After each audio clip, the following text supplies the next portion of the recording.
fait, on intègre les réseaux avant de dessiner la structure, de manière à éviter d'avoir des problèmes d'interférence entre eux qui nécessitent de modifier la structure par la suite. En fait, on redessine complètement la structure en 3 dimensions, de manière à avoir des pièces avec leurs usinages, auxquels on affecte un numéro de production, et qu'on va pouvoir transmettre à la cellule lancement, de manière à faire les plans de fabrication et les programmes de machine. J'utilise le dossier 3D qu'on m'a donné pour l'adapter à notre process de fabrication.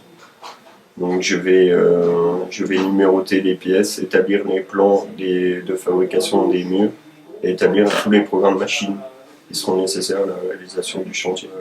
La numérotation des pièces sert à avoir un suivi de ces pièces-là au niveau de la fabrication. Elle aura un destinataire dans l'entreprise, elle aura un passage sur une des 2 machines qui sera facilement retrouvable par rapport à son numéro en fait.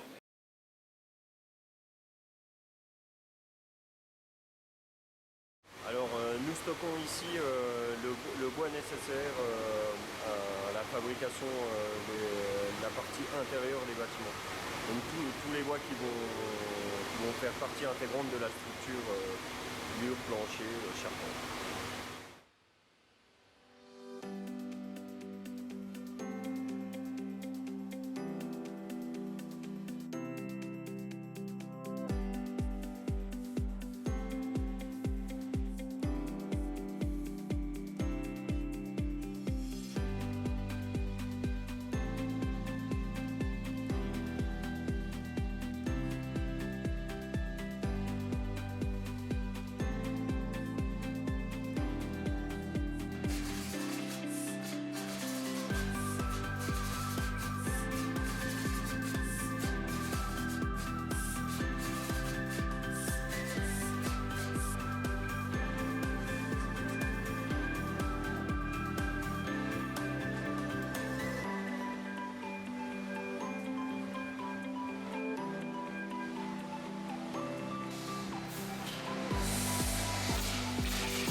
Alors ces bavettes sont des seuils préfabriqués à base de profils extrudés aluminium où on assemble, donc on débite ici chez nous, on assemble les oreilles aux extrémités qui sont là pour faire l'étanchéité au droit des tableaux et on prépare une feuille d'appui d'omniésie avec leur protection pour chaque chantier. Donc ici chaque track va correspondre à un chantier.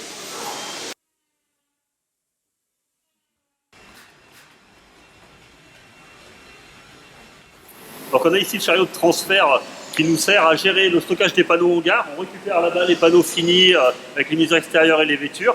On va gérer le stockage dans les racks de stockage en gare. Et au moment de l'expédition, avec le chariot, on vient récupérer les murs finis pour pouvoir les récupérer ensuite avec le pont. Le pont n'a un déplacement dans ce sens-là pour pouvoir les charger sur les camions et l'expédition des produits finis.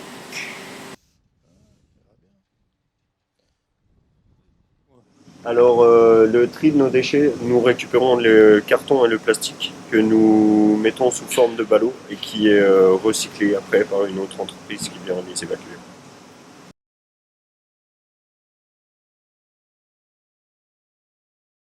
Donc pour assurer la sécurité sur le chantier, nous avons prévu 3 zones de travail distinctes qui vont être utilisées par le charpentier pour lever les 3 bâtiments les uns après les autres. Et donc lorsque le maçon dans un premier temps ou le charpentier dans un second temps travaille sur la zone de levage d'un bâtiment, les autres corps d'État n'interviennent pas. Donc on peut délimiter les zones de sécurité où seules les personnes habilitées et compétentes peuvent travailler en sécurité à la réalisation des ouvrages.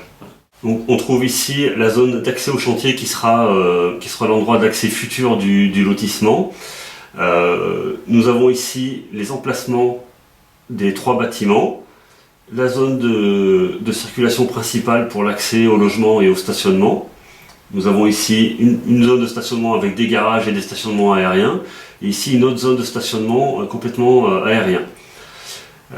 Ici nous avons la base vie qui sera implantée à l'entrée du chantier pour les personnels pendant la phase chantier, qui est au plus proche de la voirie pour pouvoir raccorder les réseaux pendant la phase chantier, la zone de stationnement des véhicules des personnels pendant les travaux, les carrés noirs pour les postes d'implantation des grues en phase levage pour chacun des bâtiments, On prune les zones de stockage des produits semi-finis ou finis qui seront livrés et stockés en attendant d'être mis en œuvre pendant le chantier. Et puis une zone de tri des déchets à l'entrée, puis une autre ici en complément pour pouvoir stocker les bennes pour évacuer les déchets qui sont produits en phase chantier.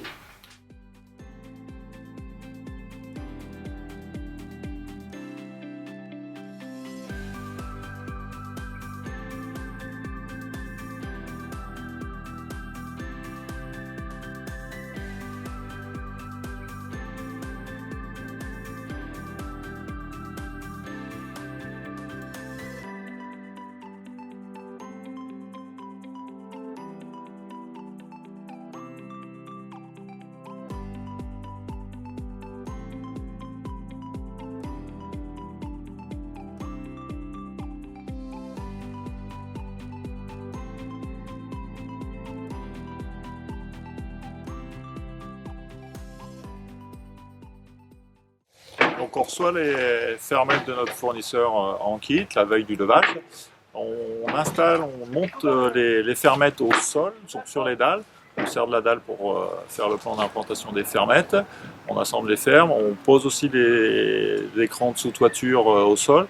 Ça nous permet d'avoir moins de manutention et surtout de travailler en sécurité.